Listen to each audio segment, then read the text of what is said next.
Halo semuanya, Assalamualaikum warahmatullahi wabarakatuh. Salam sejahtera kita semuanya. Berjumpa lagi dengan saya Haris, masih di channel YouTube Ahmad dari Effendi. Bapak Ibu semuanya, saya ada laporan dari penerima manfaat bansos ya. Ini salah satu penyebab ketidakcairan bansos. Nah, ini nanti penyebabnya kira-kira apa dan solusinya bagaimana? Baik Bapak Ibu, penyebab yang satu ini yakni adalah gagal burekol. Gagal burekol itu apa? Dan nanti solusinya bagaimana? Nah, berikut penjelasan lengkapnya.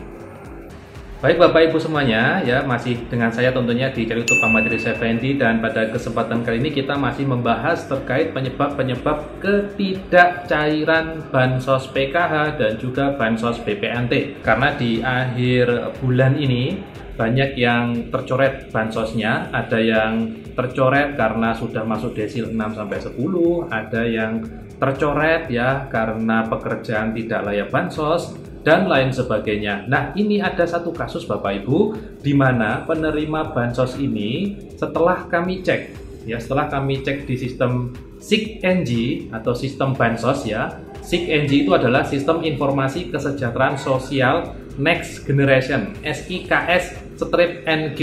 Pada sistem SIKNG itu kami dapati bahwasannya dia itu masih masuk di desil 3, alias sebenarnya itu masih layak bansos. Secara ekonomi kenyataan juga sama, jadi rumah masih menumpang, belum punya rumah yang permanen, tanah juga masih menumpang, tapi bansosnya kemarin tidak cair atau belum menerima rekening.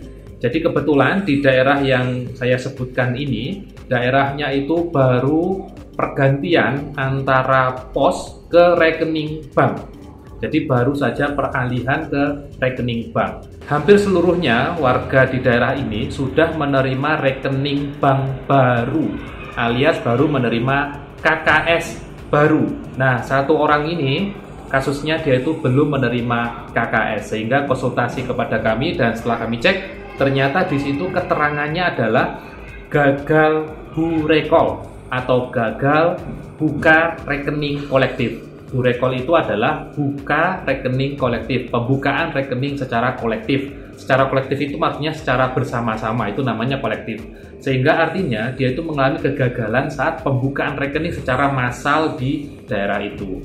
Nah, terkait gagal rekening itu Bapak Ibu, itu ranahnya sebenarnya ada di ranah perbankan atau bank yang ditunjuk sebagai penyalur bansos itu. Karena kendalanya itu kita juga tidak tahu kira-kira apa. Biasanya terkait gagalnya pembukaan rekening secara kolektif ini, biasanya kendalanya ya tidak jauh-jauh dari mungkin data dukcapilnya tidak padan, tidak sesuai, ada nama yang tidak sama ya. Karena biasanya nama KTP dengan nama di KK atau di mana itu kalau ada perbedaan huruf satu saja, itu bank tidak berhasil saat proses pembukaan rekeningnya. Jadi ini bukan berarti dicoret dari bansos ya, bukan ya. Jadi ini di data Kemensos masih aman sebenarnya, cuma ada kendala di perbankan atau di bank penyalurnya.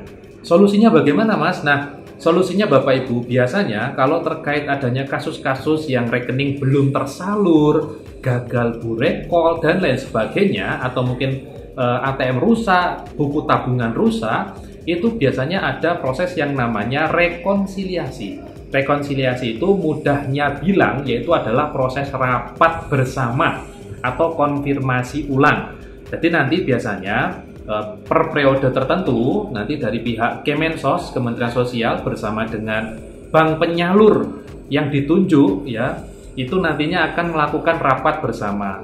Akan dibahas kira-kira ada berapa orang yang gagal pembukaan rekening kolektif, ada berapa orang yang buku tabungannya rusak, atau berapa orang yang ATM buku tabungan KKS-nya hilang dan sebagainya, nanti akan akan direkonsiliasi ya gitu. Jadi terkait solusinya tentunya kita menunggu proses rekonsiliasinya itu kapan dilaksanakan. Tentunya kalau jenengan ingin melapor ke pendamping bansosnya juga tidak apa-apa, boleh saja ya. Melapor ke desa kelurahan juga tidak apa-apa, boleh ya.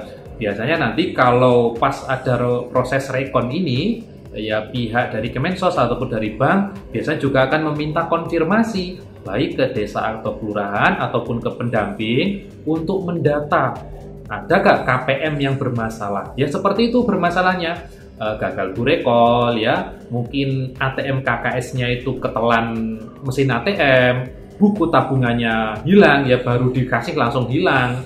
Ya, kondisi-kondisi seperti itu tentu bisa saja terjadi Bapak Ibu. Karena kalau buku tabungan dan ATM hilang kan tentunya tidak bisa mengambil bansos. Ya, itu kan juga boleh. Jadi nanti kalau Anda yang memiliki masalah-masalah seperti itu, seperti gagal buka rekening kolektif atau gagal burekol, ATM-nya hilang, ketelan, buku tabungan rusak semuanya yang terkait perbankan atau terkait saat kendala pengambilan bansosnya tidak bisa diambil ya, itu bisa Anda laporkan juga ke pendamping ataupun ke desa atau kelurahan.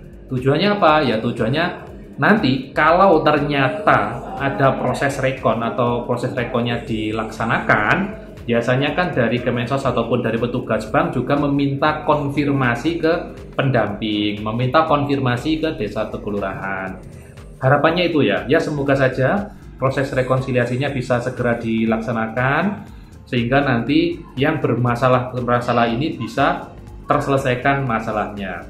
Lalu bagi Anda yang terkendala gagal burekol ini, untuk sementara apa yang bisa dilakukan, yaitu yang bisa dilakukan adalah melapor ya, bisa ke pendamping atau ke desa, dan juga dibantu dengan doa ya. Mudah-mudahan nanti ada solusi ya terkait gagalnya proses pembukaan rekening ini.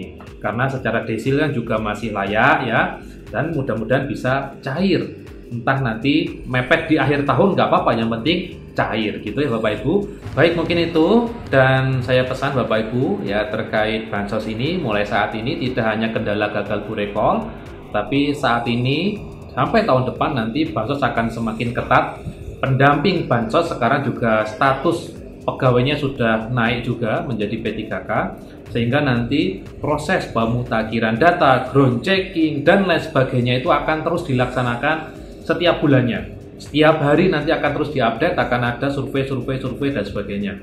Bagi penerima manfaat ya, nanti kalau memang ada petugas yang hadir ya sampaikan seadanya, jangan dibuat-buat. Karena nanti kalau Anda terindikasi ada data yang disampaikan tidak benar, nah itu akan kelihatan biasanya Bapak Ibu ya, secara data kelihatan. Dan nanti dampaknya apa ya? Dampaknya bisa bansosnya tidak cair karena kendala data tidak valid dan sebagainya, ada anomali data. Nah, akan itu bahaya juga, akan merugikan. Tidak apa-apa, sampaikan sejujur-jujurnya karena nanti yang akan menilai Anda nanti akan masuk desil berapa tentu dari tim atau dari pihak Badan Pusat Statistik. Pendamping nanti hanya datang survei, mencocokkan data, menginput data sesuai dengan kenyataan real yang ada di lapangan. Apakah punya sepeda, apakah punya TV, lantai rumah bagaimana, atapnya bagaimana, dan lain sebagainya. Baik, terima kasih Bapak Ibu sudah menyimak info di YouTube Ahmad Idris Effendi. Kita ketemu lagi di Bansos berikutnya dan wassalamualaikum warahmatullahi wabarakatuh.